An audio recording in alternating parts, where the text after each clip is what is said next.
Oh, the Saints are 10-1. The Cowboys are 6-5. And a few weeks ago, Chris Sims, this looked like it could be a real stinker because the Cowboys were unraveling 3 wins in a row later. And this, to me, is the ultimate clash of old school football, new school football, the innovative Saints coming up with plays on the fly, the Cowboys meat and potatoes. You know what you're going to get. The question is, can you stop it? And they get together tonight, and we'll find out which style is going to be successful. Yeah, you're right. It's a lot of strength versus strength. There's some weakness versus weakness in the matchup. I think, to your point about, the new school, old school, that's what I love about the New Orleans Saints. They have all the new school stuff you're talking about, the Taysom Hills, the speed sweeps, trick plays, different formations. But yet, if they want to play old school with that offensive line they have and those 2 running backs, like we saw a few weeks ago when they went up to Baltimore and just ran the ball and controlled the clock, they can do that too. That's why the Saints are the best team in the NFL right now. And yeah, this has the makings of a special Thursday matchup. I mean, this could be a playoff matchup here in the future. We have 2 teams on a Thursday who have actually a full week to prepare, which I like that, because Sean Payton, as smart as he is, you give him 3 or 4 days, it's hard for him to come up with as many creative things as he can come up with when you give him a full week. So we're going to see both teams at their best tonight, too. That's what I'm excited about with this Thursday night matchup. And, of course, Dallas is pretty desperate, and they're, of course, fighting for their NFC East title. Yeah, that's a good point, Chris. This is the one Thursday night every year where the teams get a full week, because starting a few years ago, once they went full season, or maybe the year after that, the NFL began taking 2 of the 6 teams that play on Thanksgiving and putting them against each other 1 week later. So they get the full week to prepare for the game. And the Saints are just operating on a higher level than any other team. They're 7.5-point favorites on the road at Dallas, and they've blown out teams. I feel like after beating the Rams, they reached a higher level. And the question is, can they carry that through the end of the regular season and into the postseason? Because it really is impressive. 51-14 win over the Bengals in Cincinnati, 48-7 over the defending Super Bowl champions at home the following Sunday. And the 31-17 win over Atlanta last Thursday night was not as close as 31-17 would suggest. It felt like the Saints smothered the Falcons all game long. And now this is, if the Saints go into Dallas and just mop up the floor with the Cowboys. And I remember there was a game for the 85 Bears where they went down to Dallas and won like 44-0, and it was like a stunner, like, oh my God, I can't believe that happened. Like, if it's an outcome like that, then I think it just underscores the fact this is a special, special season for the Saints, and they're the presumed Super Bowl team out of the NFC and the presumed Super Bowl champion. But I'm not saying they're going to do it. But we have to keep our eyes open for anything tonight, and there is a possibility the Saints are just going to walk onto that field and completely outclass the Cowboys. Well, they've answered so many questions for us all year long, right? I mean, whether it's just toughness, winning outside in Baltimore or New York. Oh, can they handle that stretch of, Ravens, Vikings, Rams at one point during the year? Oh, okay, answered that bell. This ex-Super Bowl champs Eagles coming to town. Are they ready for that matchup? Oh, they blow them out, out of the water. They've answered every question we've had all year about this football team. That's why they're special. This is a different animal in Dallas. Dallas has, I would say, the best defense to match up with this New Orleans offense that we've seen New Orleans play all year. The first reason being they have 2 corners on the outside in Dallas that are, of course, very talented. The Byron Jones kid, number 31, he's the one that's really the one that stands out. He can match up with the Michael Thomas and live on an island there, and I think Dallas can feel comfortable with that matchup. Of course, he's going to lose a few of those, but they can at least go, hey, you can hold your own in some big situations, and we could take that chance there. Dallas's front is extremely good, so they can rush the passer, they can stop the run. So this might be a defense, at least that I'm intrigued to see, that can slow down or match with some of the weapons the Saints have. Kamara out of the backfield in the pass game. Well, they got Van Der Esch and Jalen Smith, 2 very athletic linebackers to cover. So on paper, it does look like Dallas's D should be able to hang with New Orleans' offense. Will it be enough, though? Yes. When you consider what the Dallas offense can or can't do. That's the other side of the equation. We held the Saints to 28 points. The only problem is we were only able to score 13. I mean, can that Dallas offense, we've seen Ezekiel Elliott with 86 touches over the last 3 games in a 12-day span. I think he is putting himself into the fringes of the MVP discussion. This is a great opportunity for him tonight to really, we talked about Todd Gurley and Patrick Mahomes a week and a half ago. You got Drew Brees and Ezekiel Elliott tonight. If Elliott goes out there and has another 200 total yard night performance and the Cowboys win, all of a sudden we're going to be saying, hey, Ezekiel Elliott has something to say about this MVP race, but he's taken the team on its back. Can you just, are they good enough physically to impose their will? Right. You basically come out and say, this is what we're going to do. Ezekiel Elliott's going to run the ball 25 times. Go ahead and try to stop him, and teams can't. Can the Saints stop him? Yeah, that's, your spot. That's the question of the game, right? Can the Saints stop the physical run game of the Dallas Cowboys? I'm going to say yes. They got enough depth and big guys on their defensive line, run-stopping linebackers, guys like Demario Davis, where I say yes, right? So I go, that's good. I think the big thing is from that to further your point, because you're right. Slowing down the Saints offense is like, oh, you held them to 24. That's a good day.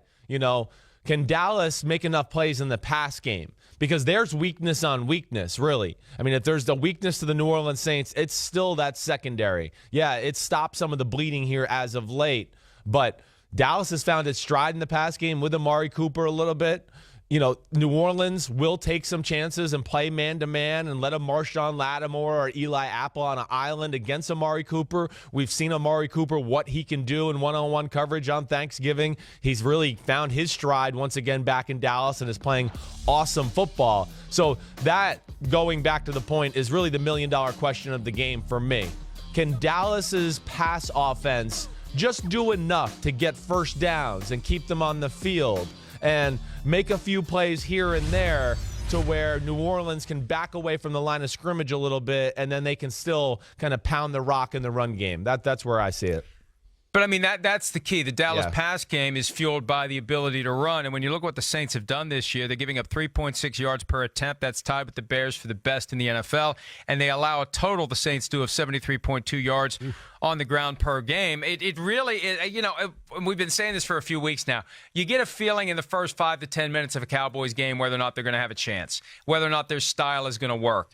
And, we'll see. They were back and forth with Washington last week until they pulled away in the second half. And I think the longer the Cowboys can keep this close, they're going to have a chance that maybe they get a few lucky plays in the second half. They wear them down physically in the second half and pull away. And I think for the Saints, the flip side is come out and try to deliver an early knockout. Make the game boring. Get up by 20 or more. Because if you're up by 20 or more, the Cowboys do not have the juice to close that gap. And if you're the Saints, I think you want to take the crowd out of it. You want to take the Cowboys out of it. You want to pop that bubble early, because I think if the Cowboys are behind really by more than 2 scores, I think it's over. Yeah, I would agree. I think it would be hard for them to get in a shootout or any type of game that way where I'd go, oh, I feel comfortable that, Dak Prescott and that pass offense is going to match, touchdown for touchdown and drive for drive with Drew Brees and company. No, I don't see that happening.